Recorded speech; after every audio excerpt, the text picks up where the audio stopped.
Voices Radio.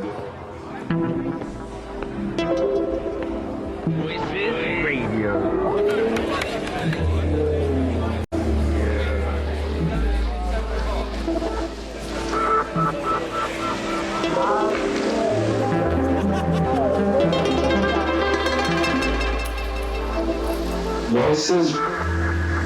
Voices Radio.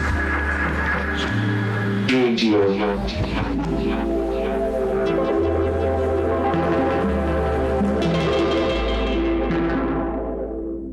Hello, if you've just tuned in, you're tuned into Voices Radio. And hello and welcome to I Was Just Wondering with me, Tom Salmon, the show that dives into music, film and games and everything else in between. My guest on this week's episode is the founder and managing director of Hypha Studios, Camilla Cole. So for people who aren't familiar with your work as a creator, who are you and what do you do? So I currently, as you say, I founded Hypha Studios, and basically what we do is matchmake creatives with empty commercial properties for free space in return for a public programme to regenerate the high street. Perfect. Okay, so I have 4 topics of conversation that we're going to kind of cover. And the first one being the beginning. So I want to start at almost day 0. So what can you tell me about your 16-year-old self looking out into the world, and where did you see your place in it? Basically I have a doctor as a father and a mother that was an artist, and my mother wanted me to be a doctor and my father wanted me to be an artist. So, Oh wow, yeah. So I was trying to be like something in between, and I think basically the sort of art career sort of took off from there. So I did history of art at like A level, Okay. and basically that's where it all started. Right, and just thinking about that, like at that sort of like age, I was definitely at a very sort of defined sort of like career path that this is what you were engaged in. Was that partly to do with your mother or your father's influence? Because it sounds like it's very different, sort of like 2 polarities that were kind of like pulling you in 2 different like directions. Yeah. Well, I think they both just said to me, just do what you enjoy the most. So I think I've always been drawn to artists. Like I've always been a painter, but realised that actually I was a rubbish artist. So I just wanted to support artists instead. Right.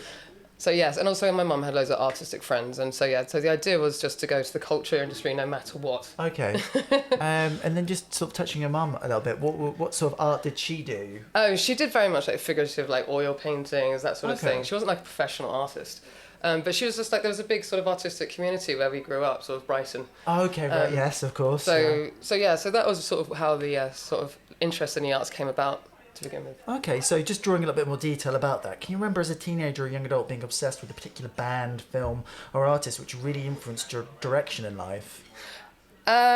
Well, it didn't inspire Hypha Studios, but I think my aesthetic taste has always sort of erred on the gothic. Oh, okay, great, yeah. So I love things like The Crow as a film, or Nine Inch Nails and that sort of Nice. stuff. So I think very much my taste in art, like I love Francis Bacon, like at the time I used to love Damien Hirst. Now I think he's an amazing businessman. Yeah. So that sort of inspired my aesthetic taste, but obviously my aesthetic taste has nothing to do with the charity now, but course, it did inspire yeah. Cole projects quite a lot, my curatorial projects. So just referencing Nine Inch Nails, The Crow, like goth, it's counterculture, it's going against the sort of system. What really sort of appealed to you? Because what is interesting to me is like how people develop a sense of taste and what they become, what they gravitate towards. Yeah. So was there any particular thing about that you... I think to be honest, you sort of tapped onto something there. So basically, I think you're totally right about the anti-establishment. I think I grew up in I went to a very strict school, and I'm not somebody that likes authority very much. Right. And I think, whether it's like my early career or my taste in music or even men or anything, I like people that are different Right. to the norm. I like Yeah. eccentrics, I like, rule breakers, and I'm interested in that sort of philosophy. Okay, and then what was it about, I guess, like traditional forms of like communication, like art and things that you maybe perhaps found that didn't sort of jive with you so much? Because I guess like if we were in opposition to something, what were the kind of things that you detested? Is Yeah, that the right word? you're totally right. So I'm really against what I call, and no offence to anybody that is this person, but I don't like the idea of sort of Brenda painting cats. For me, I like things that are very like self-expressive, all about that person and what they're trying to convey. And just like basic artwork, for me, is fine if you're going to do it for a decorative gallery, but I like things that trigger something in you that you wouldn't normally have triggered. So that's Yeah, sort of provocative. It makes you think. I think sometimes the best art that I sort of see is art that I actually don't like, but it presses against my own. There's nothing worse than something that you walk away from and you don't have an opinion on it. So, like, you know, love or hate, again, Damien Hirst. Yeah. You know, he makes you feel something. It starts a conversation. You know, Yeah. I'm using him as like a basic example, but it's the same with all good artists. At the time, like the avant-garde, everybody caused like a shock about that. Yeah. So I think it's really interesting how those things that were shocked initially then become part of the norm, and so like how you maintain a level of the shock and the new is really important. Yeah, and it's funny you mentioned Damien Hirst. So I actually went to the Gagosian Gallery just off Britannia Road, Oh, where yeah. you can actually see it's not Leviathan, but it's like the big white shark. I'm not sure it's the Leviathan, but you can see like the cow with the head chopped off, and because it's something I sort of grew up when I was in my adolescence. I saw the Sensation exhibition on TV, but obviously I was too young to go. But when you actually go see it, and what's sort of exciting about it is the actual scale of seeing that artwork. I mean, now it's just sort of seen as a sort of price tag, but at the very beginning, it was seen as being quite sort of shocking. I think there's also something really interesting that happened after that, which is like the socio-economic shift. So basically, when I started working in a gallery in King's Cross, around the corner, that was like pre-financial crash. So it was all very much like, you know, hedge fund backed, investing loads of money into stuff, making it as big and powerful and important as ever, and like champagne, blah, blah, blah. But post-financial crash, I think it became very crass to be seen to be doing that. So you had a massive swerve towards like paintings. Yeah. You know, paintings that weren't like in your face, and like performance art, which is like obviously cheaper to transport and this sort of stuff. So it's just whether or not galleries had to do it or collectors had to buy it, that became the thing that people wanted to, because you couldn't be seen to be enjoying that sort of like gagacious, you know, sort of like visceral art anymore. Yeah, precisely. So just drawing back to your early years, did you have any, well, you spoke about your family, but do you have any friends that encouraged and supported your interest in the arts and the wider creative fields growing up? You know what? I'd actually say no.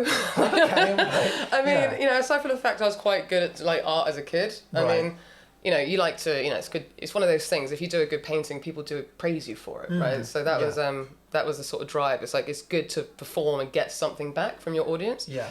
But no, in reality, not. I just enjoyed it so much, and I loved what it made me do. I remember going to the Serpentine Gallery when I was a kid. Right. And I think there's a study that says, like, if you get taken to galleries, then it's more likely that you'll have a career in the creative arts as you get older. Yeah. So a friend of the family took me, and it was Mariko Mori that I saw at the Serpentine. Oh, right, yeah. And it totally blew my mind. It was just like, what on earth is this? It was like a totally imagined landscape, which you couldn't normally ever even begin to see. So that triggered something very early on. Okay, so in terms of your friendship group at that time, you were very much like an outlier. I would say so. I mean, like the secondary school I went to was very academic, whereas all like the creatives went to the local art college, or they went to like the other school, which was more about creativity. And so, you know, I had to basically find a niche which was academic, i.e. history of art, / academic and creative. Right, yeah. Find something in the middle. Okay, interesting.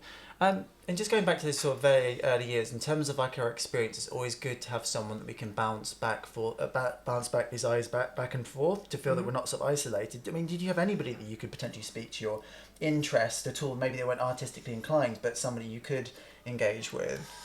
No, I mean, genuinely, like, you know, I had, you know, basically, no, not really. I mean, art wasn't like, until I became like 17, 18 and basically university. Right. Like I wasn't really focused on it like that. Okay. But it was very much, very much decided early on that I wasn't good enough. I'm like a perfectionist. I like to win at things. Right. So, you know, when you realise there's so many artists and they're so brilliant and you could never be better than them, you know, you have to find a way of like laterally think your way around it and see what else would satisfy you. Yeah, of course. Hence why the career and the practical side of art making. Yeah. You know. Which brings me nicely on to, I think you just sort of briefly mentioned it there. How old were you when you decided you wanted to pursue a professional career in the arts?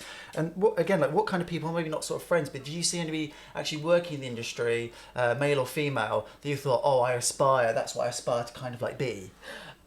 Yeah, I mean, I really wish there was that. I mean, I think until I went to university, that wasn't even an issue. All I knew is that I couldn't do anything else. Right. And all I knew is that for hell or high water, I had to be in that industry. So, you know, you do what you can. You like beg for jobs, you work for free, become a slave. Yeah, of course, yeah. And you do everything you possibly can to get into that world. But I did it because I needed to understand it. Because much like we pointed out earlier, I needed to know the rules to break them. Right. Because there are rules. Because it's a very unregulated market, which we'll touch on later, I'm sure. Yeah. But there are ways and means that I think it could be better and could be fixed. So I hope in my own small way that I'm doing part of that now. But I needed to learn the industry in order to understand what what was the niche to get into. Of course. So, I guess just my final thing on this sort of topic, which I'm going to bookend it by asking you about your higher education experience. So you did a BA in History of Arts, studying art, philosophy, French, Italian and Spanish at UCL, graduating in 2007, and then you did a Master of Fine Arts studying curating, if I can say that word properly, at Goldsmiths, graduating in 2017, so there's a 10-year gap. So what sort of creative and professional impact did it have on your career studying at these two very well-regarded institutions? Okay, so obviously two very different institutions, very far apart, and there's reasons for that. I went to UCL because growing up in like Eastbourne and Brighton, I needed to get into the city as soon as possible. I had no interest in going to a sort of collegiate university. And I needed to get to culture very, very quickly. Hence why I'll never leave London. But yeah, so UCL, I mean, History of Art was an amazing experience. And obviously it gives you a really good standing, but it doesn't give you anything practical. So you can't suddenly go, right, I'm going to work in a gallery after you've done that. What I really believe they should have is like work placements. For at least a year, not send you off to Italy, but actually send you off into a gallery. Like if you're going to do unpaid internships, go and actually learn the practicalities of what's a loan, what's a consignment agreement, like how do you transport work, what's a safety, So basically after that, then I started working as an intern for ages, and after, I think we'll go into it, after doing that for about 10, 15 years, I went back to Goldsmiths, and Goldsmiths was really interesting as an experience because it was a 2-year-long course and it was masters.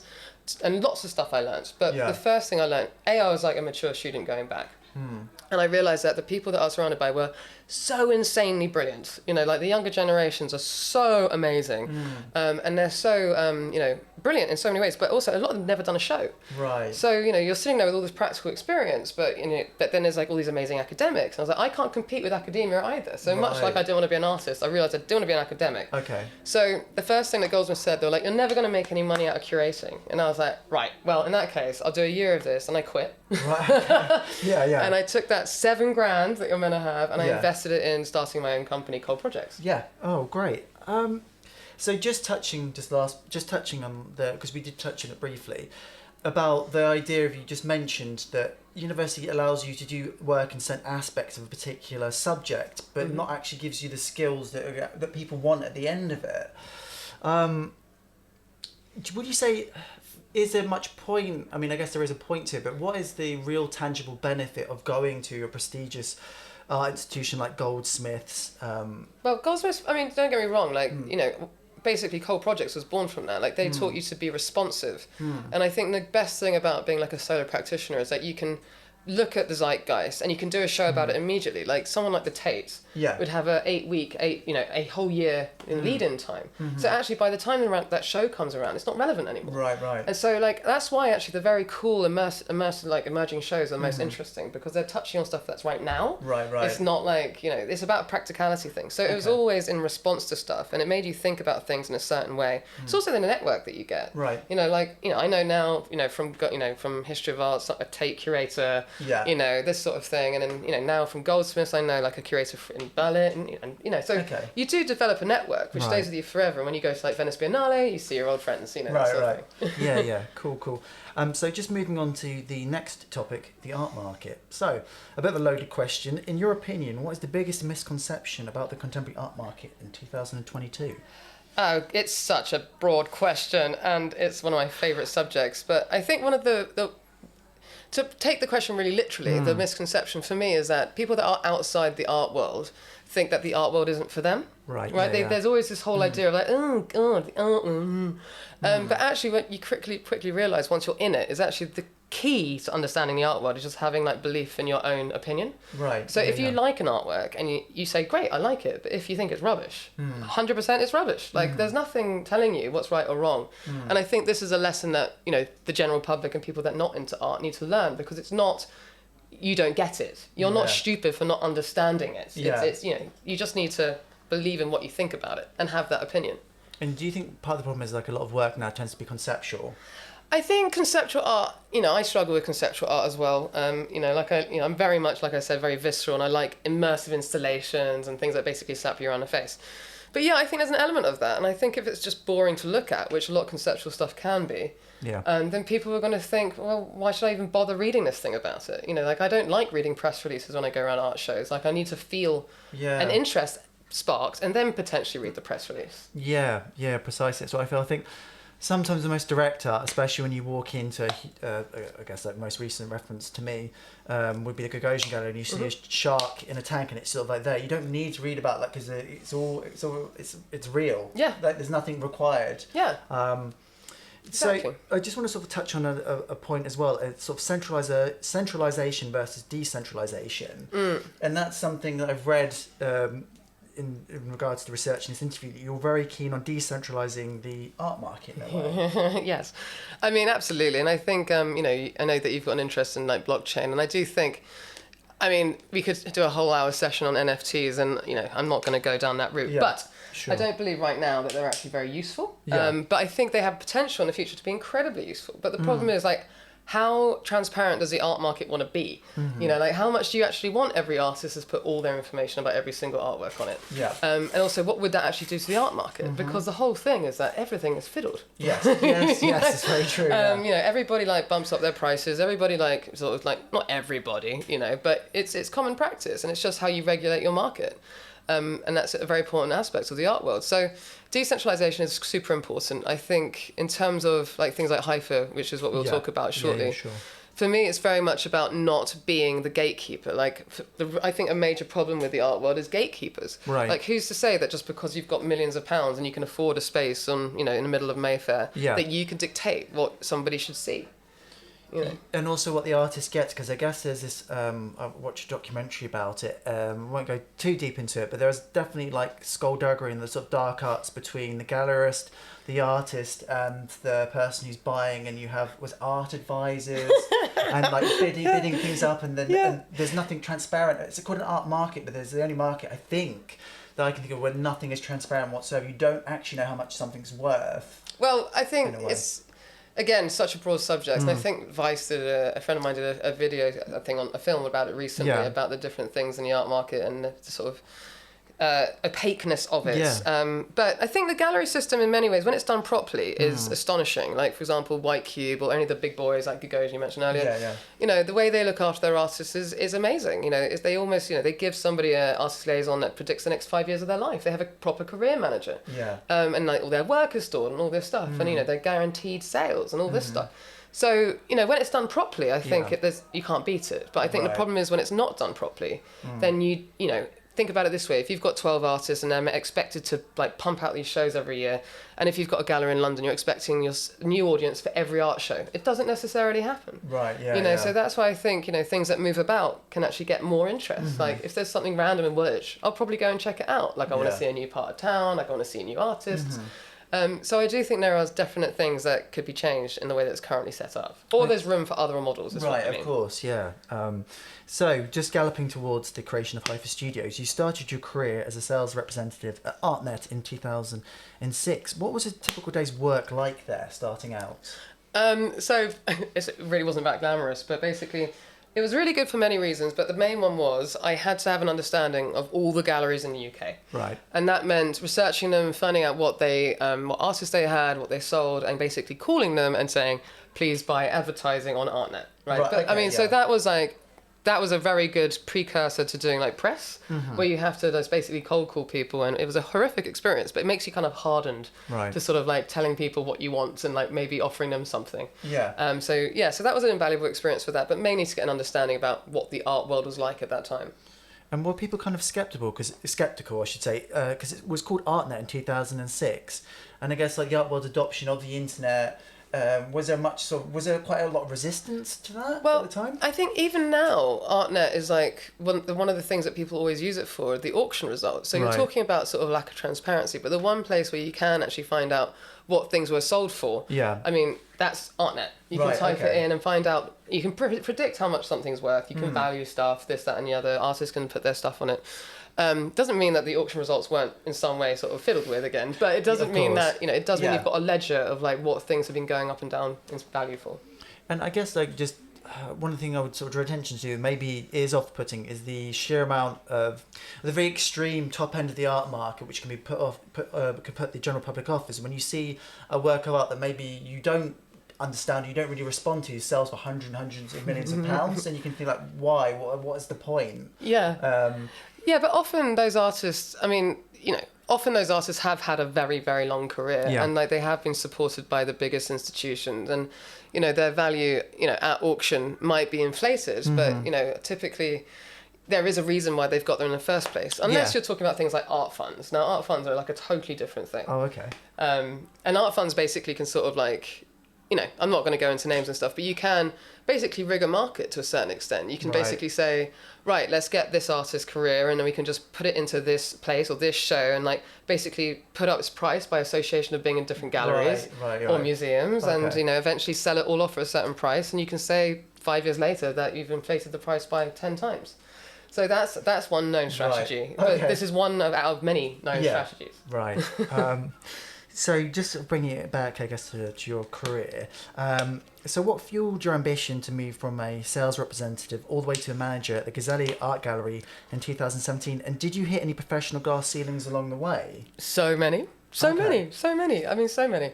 So ArtNet actually led into All Visual Arts. So the same guy that employed me for that then went on to start the gallery in King's Cross. Right. And that was amazing because we did loads of shows and, like huge exhibitions, and like I love all the artists. I'm still friends with all the staff members there, and I'm actually seeing some tonight, for example.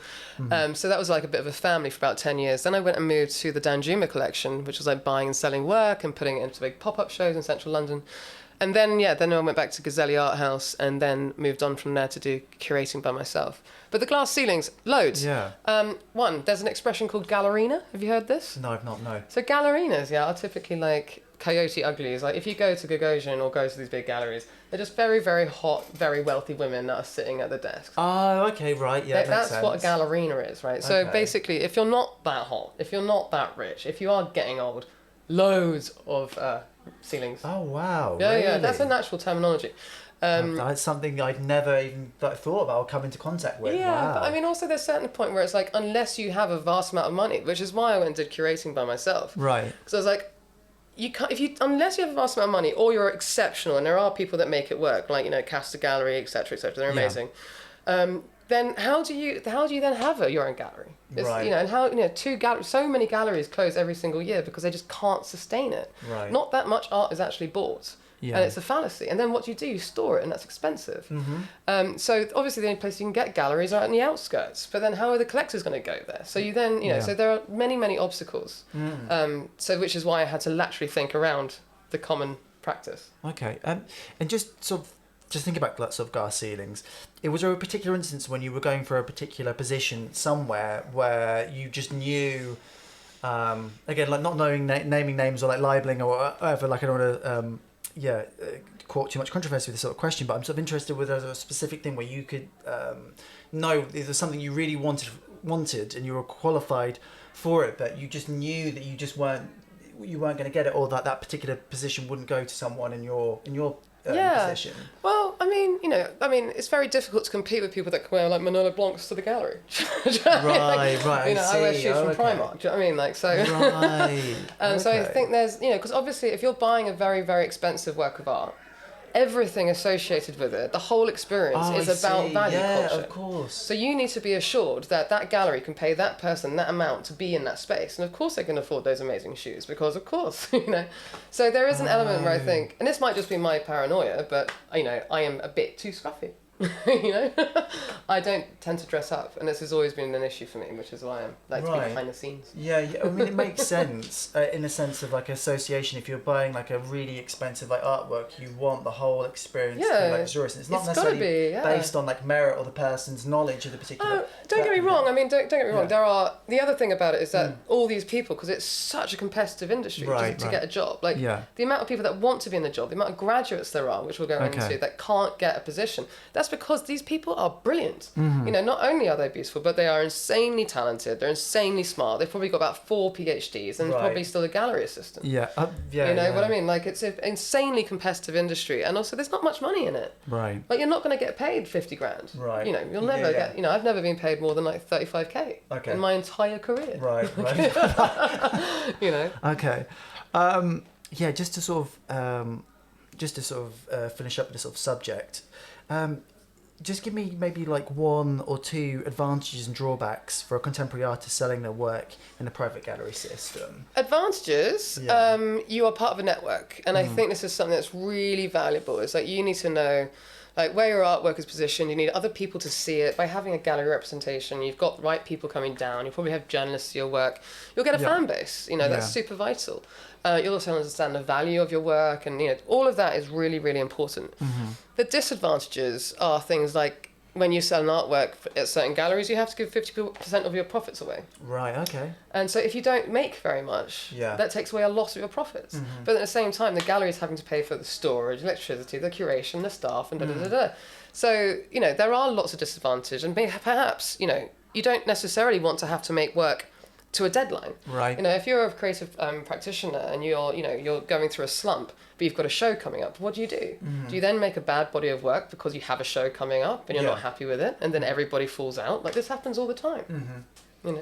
And also, do you think working in the private gallery system, you're required to make a certain type of work to feel like maybe an unsaid like obligation to the gallery because this is what's in vogue that may run contrary to your own artistic taste? Yeah, or say, for example, you're an artist that had a body of work that everyone loved, and maybe you want to move on from that. Yeah. But, you know, perhaps your gallery won't let you, or if they do, then you'll lose your collector base. So you have to be very sensitive about the trajectory of your career path. Yeah.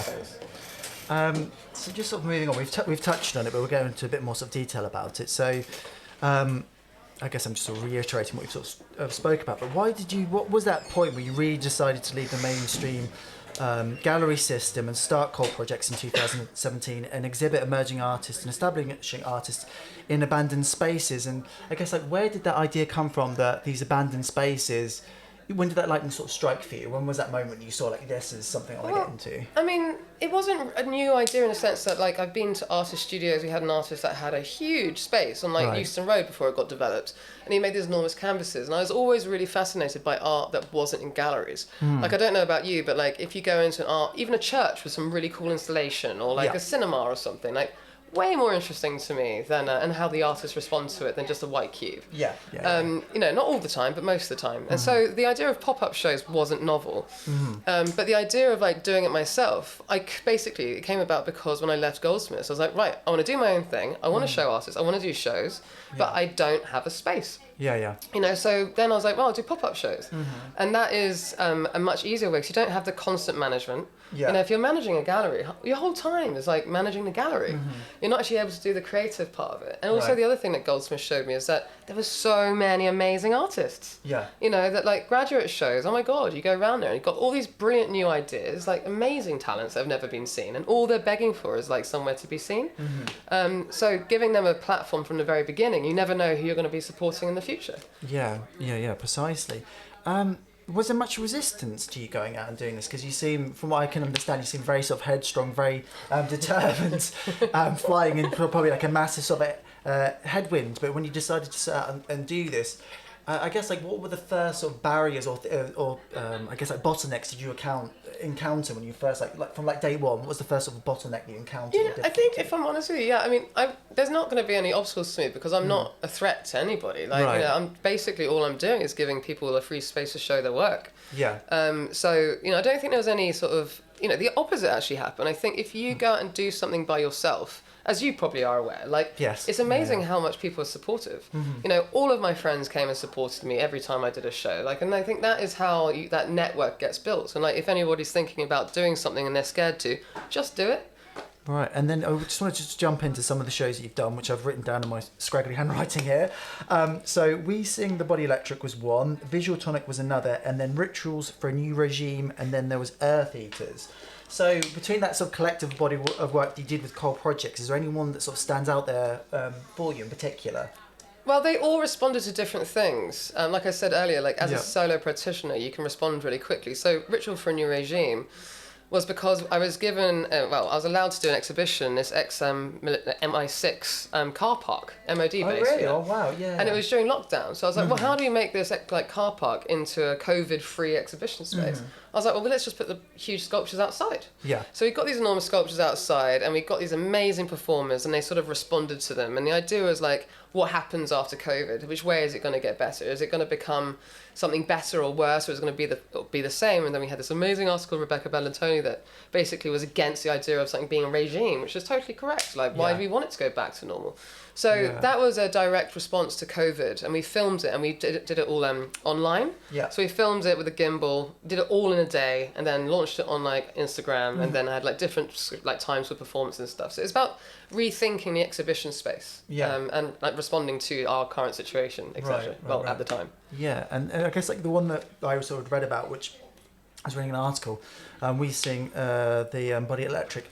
You sort of touched upon the idea of like capitalizing on like identities, or the capitalization of identities, and that being a very thin line about wanting to be part of a progressive movement of giving people a voice, but they're not in turn turning them into like commodities in a sense, like they could them just being like a prop. Well, I mean, that show in particular, so I think, again, a very formative experience with Goldsmiths is like, again, because I was much older, I don't think we really again, gender theory is changing so much all the time, but I was fortunate enough to be surrounded by some amazing people that were very generous with their time and educated me to a certain extent. And when you actually realise what I came down to is like, bodies are bodies no matter what. And the exhibition title is taken from the poet, I forget who it is. Walt Whitman. Walt Whitman, that was it. And so basically, the poetry thing that it was based on was all about parts of the flesh. And so basically, because he was gay, he couldn't refer to his lover. So he's just talked about like shoulders and elbows, and it was incredibly intimate, but it removed all gender from it, so he was able to talk about his lover publicly. So that's what that show is about. It was all female. You know, but I really sort of wish I hadn't done just cis women. That's what you mentioned. So that was a big regret of mine afterwards. I wish I'd opened it up, but I think that just shows you how rapidly things are changing anyway. Yeah, it you know, does. like 6 months later, I was like, damn it, I got that wrong. Right, because things do change so sort of rapidly, and I guess like people sort of like taste of what they're sort of pushing against rapidly sort of changes as well. So just moving on to topic 3, the high street and the artist. So what can you tell me about the creative process that took you from being the creative Cole projects, which ended up with you becoming the founder of Hypha Studios in 2021? Again, so basically it was all a response to the current situation. So Hypha was started in a lockdown, and basically I was trying to work out ways, much like the car park, how do you engage in culture in a pandemic? And I was like, well, there's all these empty shops. What happens if you just walk past a shop and something is happening in it? So basically, when I was doing Cole projects, I kept asking landlords to use their spaces, and it was really hard because like landlords think that artists are squatters. So basically, I decided that if we could set up an organisation that was in the middle of landlords and artists, it meant that landlords didn't have to deal with the artists, and the artists could deal with didn't have to deal with the landlords. So we became the point in between. And what was the sort of, I guess, like with this sort of charity, like setting it up and actually convincing like landlords? When you approach a landlord, what is that particular encounter, that first initial contact like? Combination. I mean, like there's a variety of landlords, like there are a variety of artists. So with certain landlords, they love the arts and they want to support it. Right. Certain landlords want to generate footfall, so that's another thing. They want to make sure that the lights are still on, and also the longer that property is empty, the more problems that are happening in society around it. There's more. It's called the broken window theory. So if you have one broken window, you're likely to get loads more around it. So lots of landlords actually do want it. They just don't know how to get the right people in. So what we do is basically, when we do the open call, we keep it super simple. It's not like the Arts Council, and we basically judge it on, we do a short list, and then it's judged by, including the landlord, maybe the council and like a cultural organisation. And they basically say, who's the best person for this space based on merit and public programme and need, and locality too. So those 4 things means that we matchmake the right artist for the space. I think we sort of spoke it briefly a little bit outside in terms of your being like the founder.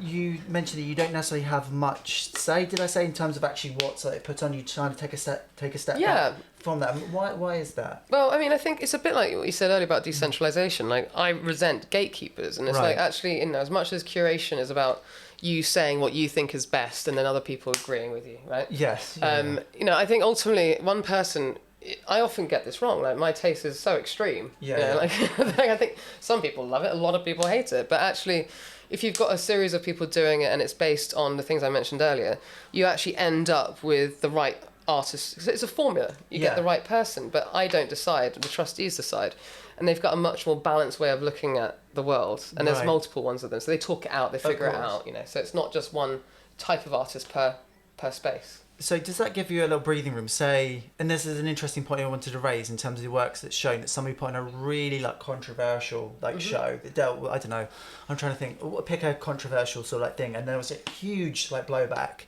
on it. I guess, does that give you like a buffer to say like, well, we gave them the sort of space, but I'm not responsible for the actual content away, or do you take some responsibility for that? No, so it doesn't. Yeah, so basically, when the artists apply, they tell us what they're going to do in the space, and they are obliged to do what they said they were going to do. Yeah. So they can't say, we were going to do a show that's really great for kids, and it's this, that, and the other, and then actually become totally racist. Do you know what I mean? So I mean, if they did do that, we would immediately kick them out of the space with no, basically no notice, like you're out. Yeah. So we do know what goes in the space when they get accepted onto the space. Right. And then we did talk a bit about the broken window syndrome.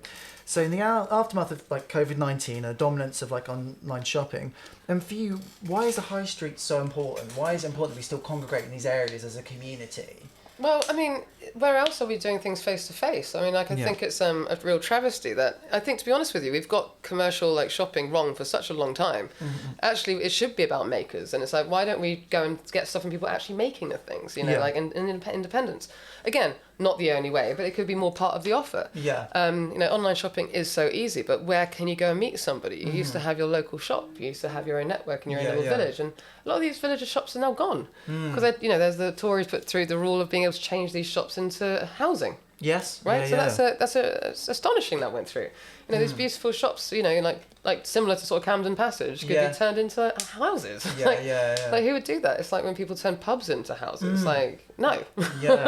And we did talk about it, and I guess we have to be careful talking around this sort of subject. But American candy stores in Oxford Street, pension funds buying up ex-music studios and turning them into luxury apartments, which nobody can afford. Is there any in particular sort of instances where you've engaged in a particular space, again being very careful, that you've encountered somebody who has a particular sort of space and maybe not have like the best intentions, or they use I mean, I think it's quite common knowledge with the candy shops that everybody's like, what are these? And if you haven't, if you're not really clued up on it, I'll tell you. Basically, it's been seen that these candy shops often don't even have tills in them, or the food is like out of date and stuff. So these are like fictitious shops. And I mean, I don't know basically how it's allowed, and like it's probably because there's so many shell companies, you can't work out who's going to close them down. And I guess maybe it's better than having nothing there, but in reality, like these spaces should be community spaces.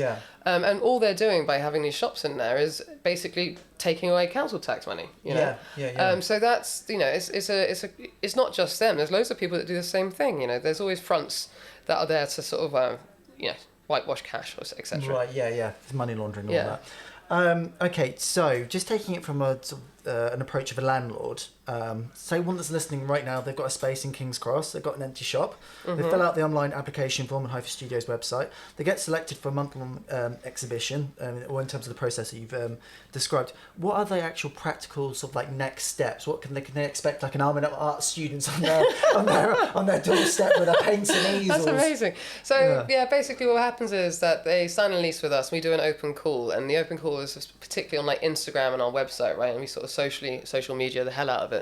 Which basically means that the only people that apply are from their area. So we are potentially working with a landlord in King's Cross, so keep your eyes open. And the idea is then that we'd have like an application process, not very long, like a few weeks. And then, we decide on that selection process, and we manage the whole thing. So the landlords can be as hands-on or hands-off as they like. And they can also sort of specify they might have a certain demographic or part of the community they want us to interact with, so that will be part of the public programme as well. So we'll do an open call saying, we would like you to interact with like maybe the elderly, or something like this. Depending on what is suitable for the area. And then also I just want to touch on business rates. Like, how much are they, and why are they important, and why for a landlord is it great to get relief on business rates when they're empty? The relief from business rate obviously is like, landlords don't want to, basically the way it works is that business rates are a tax on a loss of income. Right? So that's quite massive if you think about that. You're losing money anyway, and then you have to pay even more. But the problem is, like, it is a major source of income for the government, and central and local government. So it's really important that business rate exists, because actually that's how, like, council, like, tax is paid for. Right. So obviously, you know, you don't want to remove it completely, and they're talking about different ways of doing it, because the problem is, if it's too high, if business rates are too high, you're not going to get new providers. You're not going to get those little independent shops coming along. Yeah. And I think that's really going to be very problematic, and I think they're talking about lots of different ways to address this. But equally, you know, the incentive to, like, have, like, occupation in these spaces is to sort of, you know, let these spaces be filled in the interim. Like, Yeah. you know, we can't just have many empty shops forever sitting there. So we hope to sort of be that those people that sort of bridge that gap. Right, yeah, the between transition, sort of transition between maybe a more a business actually moving into those. Exactly. And it also sort of strikes me, I went to Margate recently, and I went to the Turner Contemporary, but even walking around, like, Margate, there are literally just, like, you'll have, I don't know, for want for a better word, sort of hipsterish sort of, like, shop. And then you'll just, like, have this, like, cavernous sort of, like, black hole that used to be like a Debenhams and something else. And it does, the feel of the area does feel sort of depressed, where you can have two extremes very, like, close to each other. And there's something I'm constantly reminded of where I live, like in Bedford as well, just these, like, gaping holes in the high street, which do make the area feel depressed. So I guess, like, do you feel like, so if you've got like these spaces for art and creation, is there any in your sort of, like, program where you might I don't know, get, like, a pop-up, like, bakery, or is it just particularly just sort of, like, food just particularly sort of art based sort of, like, things, or do you envision maybe your reach being a bit sort of, like, broader potentially? Okay, so charities we're a charity for a particular reason, which is that, you know, eventually I'd love this to sort of be a sort of Airbnb where landlords and artists can find each other. Okay, right. But that's a long, long way off, and I sound completely naive when I say it. However, the point about charity is that, you know, if this was to be a commercial operation, you'd care less about what went to these spaces. Right.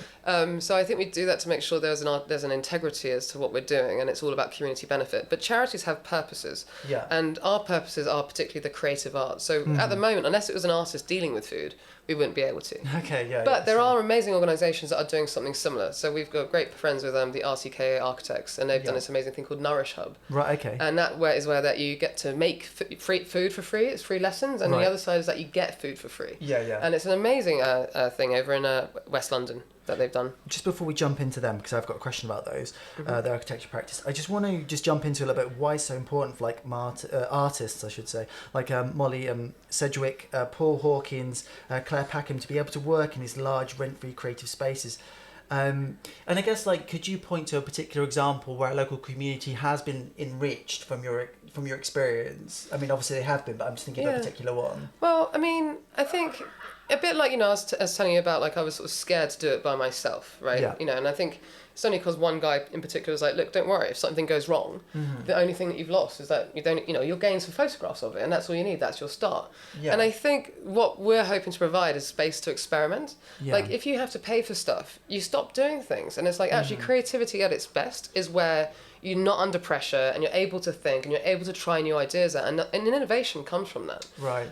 So, you know, you've seen Paul totally flourish. He's had that unit now for a year, and he's, like, he's doing sold out events in his former newsagent. Right, yeah. You know, yeah. he's got this amazing men's group that come and talk to each other because they've lost their community space. Right. And it's amazing what these people do with dead space. You know, that's the whole thing where the name comes from. It's about, like, you know, sort of the mycelial network that turns dead space into, like, the most, you know, fertile ground. Yeah. And the same with Molly. Like, you know, she's a brilliant artist, but she was painting in a caravan.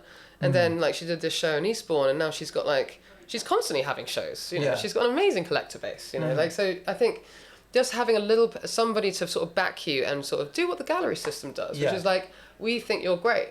Do what you got to do, and sort of give you that round of applause to make you do that practice is the thing that's vital. And you just raised an interesting point that I would like to sort of cover very quickly.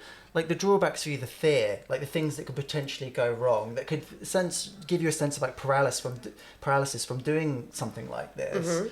How did you overcome them, and what sort of fears did you potentially have? Because I guess, like, this endeavour, even though it's been kind of pop-ups have kind of been done before, but this is the first time you've kind of done them. I mean, the fear's always there, but I mean, what is the fear of? The fear is of failure, and like, who cares really if you fail? I mean, it's awful, and I'm obviously, like, I'm doing this not for myself. I'm doing this because I feel like I owe it to all the artists out there that I could possibly support. Yeah. But the fear is always there. I fear every day that we're not going to get enough spaces. I fear every day that the artists won't be as happy as I hope they are. But Right. if you don't flap, you can't fly.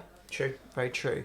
So I just want to jump into the Cultural High Streets, the Oxford Street case study, which is a collaboration between the RCKA architecture firm. I hope that's how you pronounce that. What made them the best people to realise your vision for turning empty spaces into creative hubs? So they're amazing anyway. So they're constantly, they're architects with a heart, and there's lots of people that are doing this now, but they often turn schools into like really vibrant spaces. They really think about community and how to do it, and they can turn a space around like super quickly, and they're like brilliant thinkers.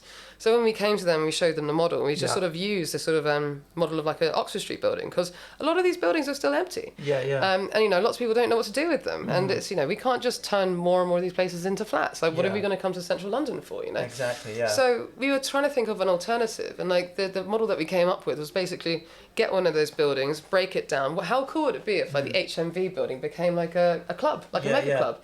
You could give it to free to like Corsica Studios or whoever to come and do their own thing, generate their own income, and you'd have a mega club in the heart of London. It would be great because there's no one there, so you don't have to worry about making noise. Right. But I think the idea is to like think about these spaces in different ways, and they were able to come up with a way to manifest that.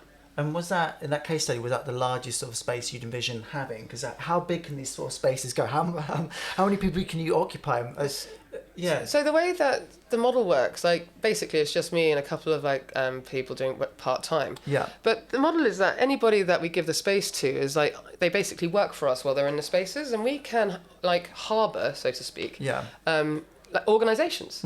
So it might be that we have like a whole office block and just give it different floors to different organisations that need it. Okay. Like maybe they couldn't afford their space after COVID, but we can, as long as they're not for profit, then we can just give it to a charity, for example, that has the same things as us, and they can have 40 artists on one floor. So I think the model's entirely scalable. It's just we need to work our way up to show people that we can do it. Right. I see. So just moving on to topic 4, the business of charity. So, say there's another person that has an idea for a charity, and they've never experienced it. And I just sort of relate this to Hypha Studios. So, what are the benefits of Hypha Studios being a registered charity? Could you think of like 3 or 4 things that make that a good thing, an easier thing to do this kind of work? Well, I mean, the first thing is that I love the art world. It's a brilliant, exotic, dark beast.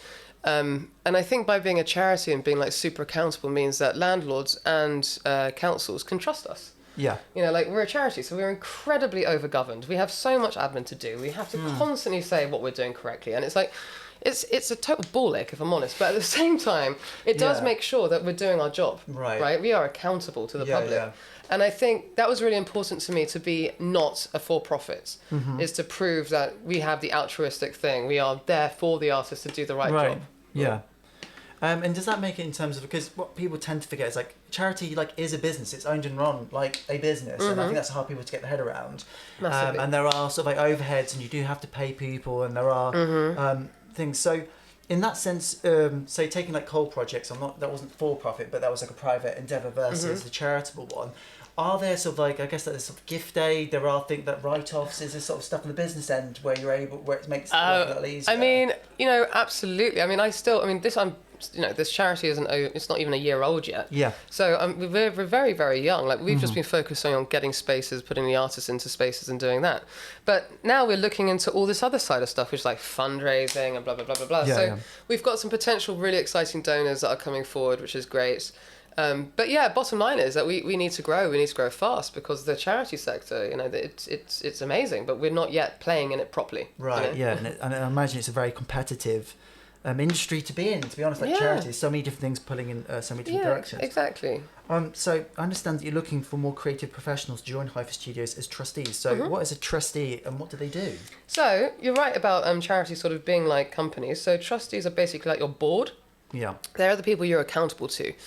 So basically, even though I came up with the idea of Hypha Studios and all this stuff, it's not mine. This is the best thing. It's decentralized. Right, yeah. So actually, it's the trustees that are in charge. They make all the final decisions. You know, I report to them. They say which way we go. They decide who goes into the spaces. So I work for them. Right.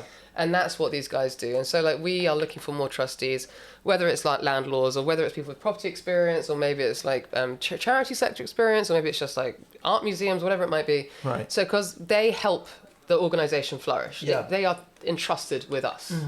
And it's that they're liable if anything goes wrong as well. So it's very much about pushing us forward. Right, and I understand from the website is it like a particular, are you looking for people like below the age of 28, I guess, like you're trying to recruit? Well, yeah, I mean, Some young bloods. it's both. So Yeah. we pride ourselves in being like we're a very young charity with very young, cool trustees. Right. And it doesn't mean we want a whole mix. Yeah. We don't want to be. We need to be responsive. Right, yeah, to what's going on, and I guess Exactly. everyone will have different perspectives. So this may be, this may be like a hard question to answer, maybe a controversial one, I don't know. But if you had 5 minutes alone with the Secretary of State for Digital Culture, Media and Sport, Nadine Dorries, what would you say to her? I mean, I would just basically beg her to just help us fill empty spaces with the creatives across the country. I mean, like with Arts Council funding being cut left, right and centre, this is the easiest way to support people. Yeah. Like the supporting kind of giving people free rent, free utilities, free bills. And all it does is benefit community and landlords. Like that's what I would say. I'd just beg her to try and make this more public policy. Like you should definitely have more culture and communities across the country so everybody feels they can have it on their doorstep. Right. And I guess with the Conservative government, they have gouged the arts. Did you hear Rees-Mogg said he wanted to scrap the Arts Council? Yeah, like gouging, they're like chopping it out, and you just think it's like crazy, yeah. Like so many jobs would be on the line, like. And I think also like such a short-sighted view, because essentially you think Rees-Mogg, he's in Durham's full of like 17th century like masterworks. He's surrounded by art and culture. Yeah. But it's good for him, but it's not good for the rest of us and the rest of our sort of exactly. enrichment. Other than that, is there anything? I'm trying to think anything. Is there any like one particular thing that you think Nadine Dorries today? Is there any pressing sort of issue, just some sort of like tweak, or just something that she could like action today that might be really sort of beneficial? Well, yeah. I mean, like, so right now they're trying to make it. They're trying to rejuvenate the high street, and I think what they're trying to do is push through a thing which is basically saying that they're going to force landlords, whatever are properties that have been empty, to put them on auction. Now, what I would say is that the creatives that I know, I started this because I didn't have a studio. I couldn't afford a studio. I couldn't afford a gallery. Yeah. So suddenly turning around and be like, great, you can have this space, but you still have to pay loads of money for it, I think is a bit like naive. Yeah. Particularly in towns which are really deprived and have no jobs, no money, no nothing. Yeah. So, I would definitely say to her, like, maybe consider a change of policy, which is more like, if we give those spaces up, then everybody benefits. I think that would be the main thing, instead of forcing landlords to do something that ultimately might be quite detrimental to the high street anyway. Okay, interesting. So, I happened to catch the tail end of a discussion on the charity sector on television a few weeks ago, and it raised like an interesting point. Like a panel member said that the most effective charities are ones that put themselves out of business. So, what's the future of Hypha Studios over the next 10 years? So we need to rapidly expand quite quickly. Like we've had like 30 sites, we've supported like 140 artists, done hundreds and hundreds of public events. Yeah. And I think we're all pretty much on the cusp of burning out, and I think that's because there's like 2 or 3 of us, like maybe basically 1 or 2, and we're managing a lot. So we're trying to right now raise money to recruit a property manager. We want to create an artist manager role, and basically we want to operate more across the country. Yeah. The best thing about this model is actually there's more empty spaces in places that are more deprived, which means that we can give opportunities to those that really need it. Yeah. So that's the thing that we really want to focus on. We're also applying for NPO status as well, which basically mean we just have to grow. We've only been operating for a year, so it's like grow or die. Right. So we need to expand rapidly very soon. And just to make people aware, some of the sites I've noticed on the website, so you've had places in Bristol, I believe? Yeah, we've got like 5 units in a shopping centre in Bristol. We've got Penrith in Cumbria, Dudley, Derby, Southport, Eastbourne, Horsham, Catford, Islington. Yeah, so all over the shop. But there's literally nowhere we wouldn't go. Right. And then, so I just want to sort of kind of like wrap up a little bit and ask you, what's your dream project, I should say, if Money and Time wasn't if time and money wasn't an issue for you. I actually think Hypha is my dream project. Yeah. I just want to be able to provide more spaces. Yeah. You know, I think like I created this business, this charity, in order to do what I love, and I do love it. But I get very frustrated when I can't do enough. Right. And that's the thing that really that's the fear. That's the fear. And then you did mention potentially about turning it into an Airbnb style. Yeah, decentralised. Like, yeah. I don't want to be in the middle of this. Like, I would love it if landlords, a bit like Uber, they could go, great, these artists are amazing, let's give them free space. I mean, the dream would be ultimately where you pay artists to be in these spaces. Right, yeah. Like, why do you pay performers to bring people down to a space instead of not paying artists? Like, I think the logic of getting artists to pay, obviously if they're not very good, there are loads of bad artists, don't get me wrong, you shouldn't pay all artists, that's insane. But there are some amazing artists that, like, it's proven that wherever artists are, property values go up by 4.4%. Yeah. Look at Hackney Wick. Yeah, yeah. So why aren't we paying them to be there? Yeah, yeah. Like, it's nuts. And just I think, so this is a bit unfair because I guess like it's asking someone who their sort of favourite child is, if they're a parent. But is there any particular artist or artwork that you've, throughout doing the sort of Hypha charity and Cole projects, the one that you think is, I guess it's resonated with you the most is what I'm trying to sort of say. It's a really tough question. Because I guess you don't want to upset the other people you don't say. No, I mean, we were lucky when we found Molly the first time around. Like, she was just such a superstar, and like also, she did things like she knew how to use Instagram. She could really cool videos. Yeah. Like, she was absolutely just a total dream. Dion Kitson, who I'm seeing tonight, is absolutely brilliant. This guy is like a future famous artist. Like, I mean, he already is pretty famous. Yeah. But he's an absolute legend. He's a real diamond geezer. And like now, these guys I consider them sort of family. Right. So that's the nicest thing about this, is that sort of once we've placed somebody, we're always in touch with them afterwards. Yeah. And I guess like 2 minutes or so. So, I think sort of thinking about the artists, and you just mentioned about how savvy would you say if somebody's going to go for the sort of space in terms of their social media? Like, what would you say in terms of how can the artist make best use of the space? What 3 things would you say to an artist you get to the sort of space? What are the 3 things they can really like? It's really tricky. So like if again, different areas need different artists, and if you're in London, we get like 400 applications per site, right? If we're in the middle of nowhere, we get significantly less. And also it might be that somebody is a landscape painter, and a landscape painter in Catford wouldn't go down very well, but a landscape painter in like the Midlands or in Scotland could go down really well. So I think it really depends, but from my perspective, because we're such a small organisation, we pretend we're much bigger on the surface of things. If you're good at Instagram, it really helps. Right. Because, the more that you push us, the more we push you. And it's all about visibility, and it's about educating the public. Again, it's our charity's purpose. We're trying to show people what you do. Right. Okay. And we're trying to sort of promote art to the community and not gatekeep. So the more socially involved they are on social media, pushing themselves is great. So just lastly, where can people check out Hypha Studios, find out about upcoming events, and follow you on social media? So we have a website, www.hyphastudios.com, and also Instagram is my main love. Right. Instagram's a really good one, and then also Facebook and Twitter and all that jazz. Okay, cool. Brilliant. Well, thank you so much. They're all my questions I've had for you today. I really appreciate your time. And thank you. Hypha Studios. It's been amazing. Thanks so much, Dom. No worries. Thank you.